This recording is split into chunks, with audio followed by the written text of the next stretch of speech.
Hi, my name is Christy and I'm a Palestinian Christian who was born in Bethlehem. Now, the second Intifada started. Because of the location of my house, it was just in front of a holy place for the Jews. So my people, Palestinians, started attacking that holy place for the Jews, day and night. During the daytime, they used to throw rocks and some bombs. During the nighttime, they used to shoot, knowing that there were Palestinian civilians living in that area as well. What we've noticed during that period of time is that there were children throwing rocks and fighting as well as adults. So we had children being used as fighters. These poor children has been brainwashed into the mentality that fighting for your country is an honor to die. It was really sad to see them killed in front of you and shot, dead. They used to fight believing that they'll have some honor. And what used to happen is that their families used to get benefits afterwards. And, for example, Saddam Hussein, the ex-Prime Minister of Iraq, he used to give $10,000 for a family who has a martyr and $20,000 for a family who has a suicide bomber. It was a tragic thing. And recently, my government, the Palestinian Authority, has given $74 million to the families of martyrs. Isn't that perpetuating violence? And sadly, as we can see, these are the reasons, and these are Palestinians themselves that will tell you that these are the reasons behind why these people and why these children put their lives on the line of fire and die. And there's another group of them that believe, and some of them, sadly, they really believe it, that they'll find 72 virgins. I don't know about the number. I don't know if they'll be able to handle it. But they actually believe they'll find 72 virgins when they die. I hope they do. Because it would be really a big loss when they found out that it's not the case. The end result is Israeli soldiers shooting these children. My government, the Palestinian government authority, was supposed to protect them according to Oslo Accords, protect these children, these people from attacking and maintain public order, which is not there. At the same Intifada, I had an uncle,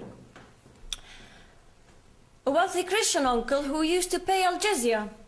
Al-Jizya basically is protection money. So if you're a non-Muslim, you're a Jew or a Christian, you have to pay a protection money to keep you in the regime, protected. That was the role of this money. My uncle was one of these Christians in the Bethlehem community who had to pay this money.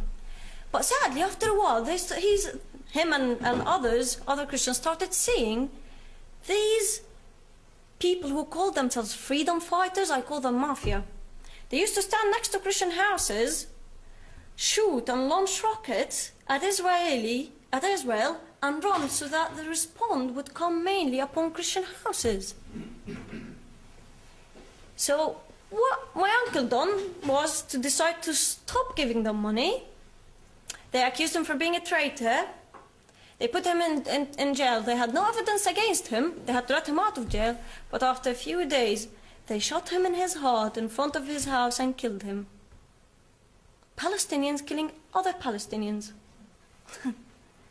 What a jungle.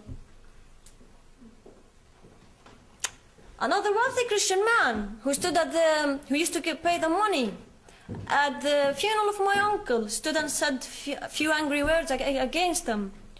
After a few days, they shot him in his head. He was rushed to an Israeli hospital and saved, but lived blinded to the rest of his life. None of these stories and more were told by my people to the world.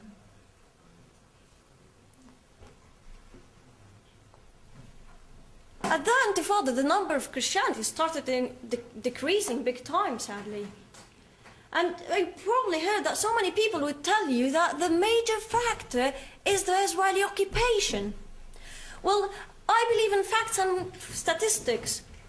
If we look at the percent of Christianity in Bethlehem area, it was 81%. And after the Israeli occupation, it got into 85%. It actually increased. It decreased after the the two intifadas and the rising of the PLO and the radical group Hamas. If the reason and the major factor is the Israeli occupation, why is it affecting the number of Christianity only? Hence our population growth is 2.2% annually. Ramallah now is 90%. It used to be 90% Christians, and now it's 95% Muslims. Bethlehem used to be the birthplace of Jesus Christ, used to be 81% and even 85%. Now it's 7%, and it's getting less. If you ask me a simple question now, if you were the Prime Minister of Israel, would you put that wall up? My answer would be yes, bearing in mind I was one of the most people who was affected by this wall. Because it stopped my people killing themselves and blowing themselves up from the first place. And I care for people, not for concrete.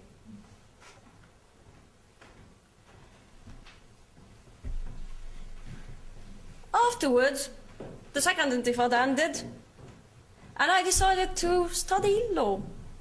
I was a law student back home, and I was studying about international law, freedom of speech, human rights, yet at the same time I was learning about our legal system, which is a very interesting combination.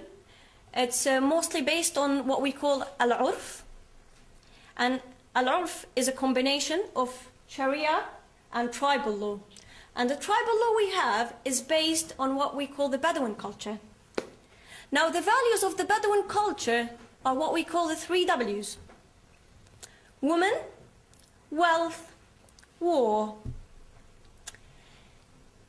When I learned this information, I stopped and I said, I want to take a step back and look at the bigger picture as an Arab.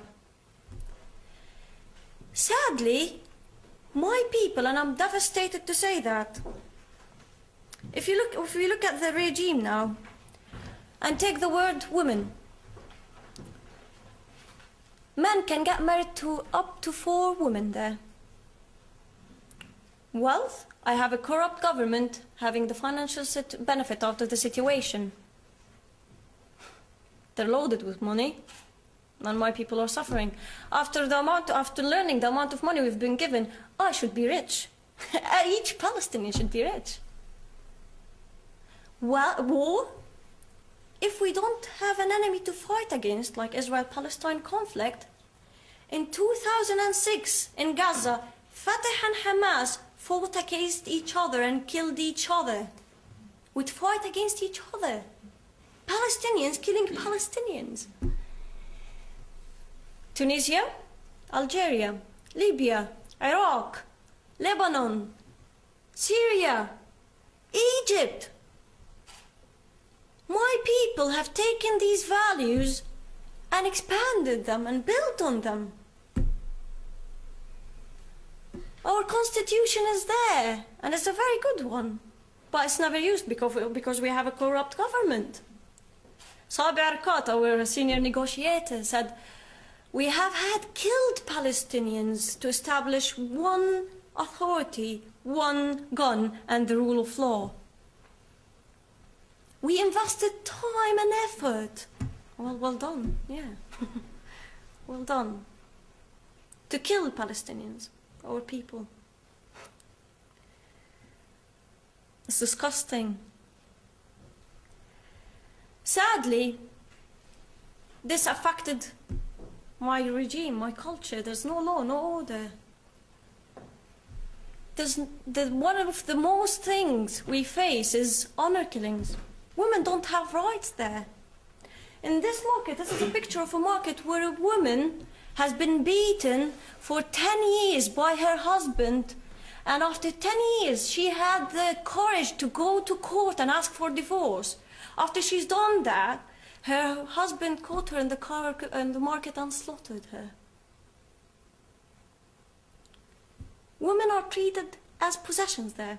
Women, like you, like yourselves, you're not regarded as human beings. You don't have the freedom of speech or the rights there.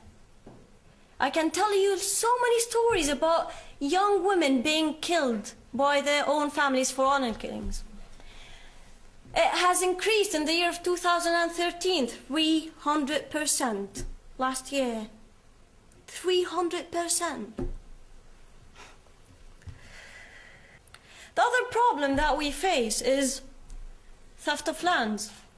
So the wall has taken so much lands around Bethlehem area especially. But Palestinians are stealing other Palestinians' lands, especially Christian lands. I have 4 uncles who lost half of their lands by people from Hebron. Just like that. They went to court to ask for the rights. The judge sadly was from Hebron. And he said, I can't wait to see the 4 of you dead in the fridges. Our judges, by the way, work from 10 to 5 to 1 o'clock in 5 days a week only. They're really having a very good career. 3 hours a day. Now, how did I end up being in Britain?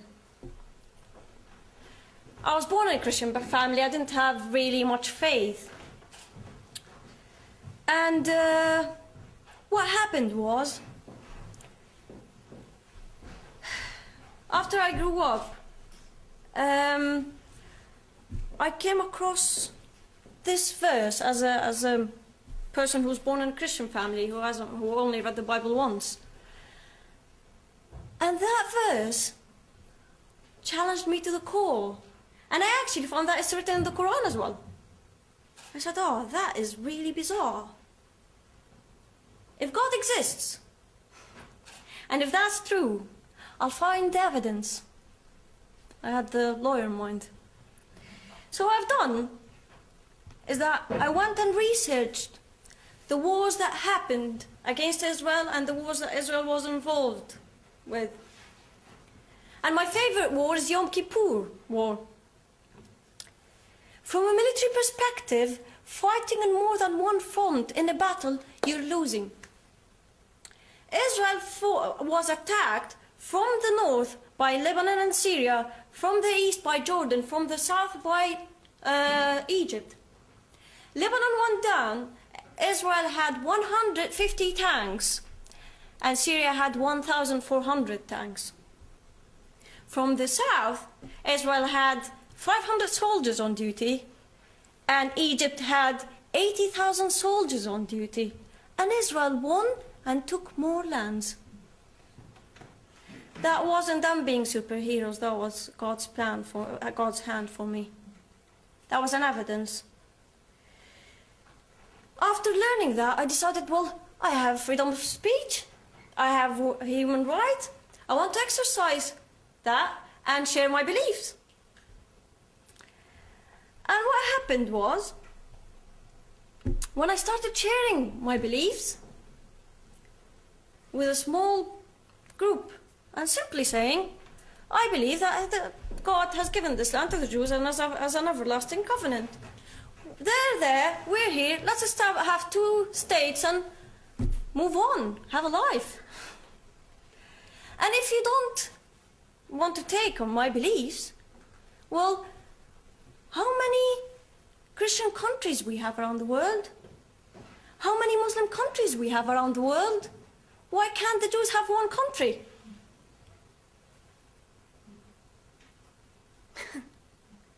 A very simple take. After I had the first gathering with my people around your age, after 24 hours, I had a phone call by one of my family members, and he asked to meet me. And the first thing he said when he met me was, I have a bullet. I have a gun. It's only a bullet. I'll put it in your head and end your life. You're playing with big fire here. You're gonna burn your family first before you burn yourself, and I was sent to stop you. After that, so I got threatened to be killed for sharing my beliefs and views. Well, Israel doesn't kill us or threaten us for sharing our views. Palestinians do. I was shocked. I was furious. I was angry. And then what happened was that I couldn't stop. I kept sharing my views. I'm a human being.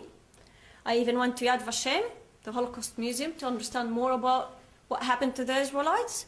And when I put myself in their shoes, I was able to understand, not justify, understand why they have done and they're doing, why they are acting aggressively, why they're doing it in this way, because of what happened. There's always a reason why. And again, not justifying it, but they are being overprotective. Why? You suddenly understand why. Afterwards, I got persecuted.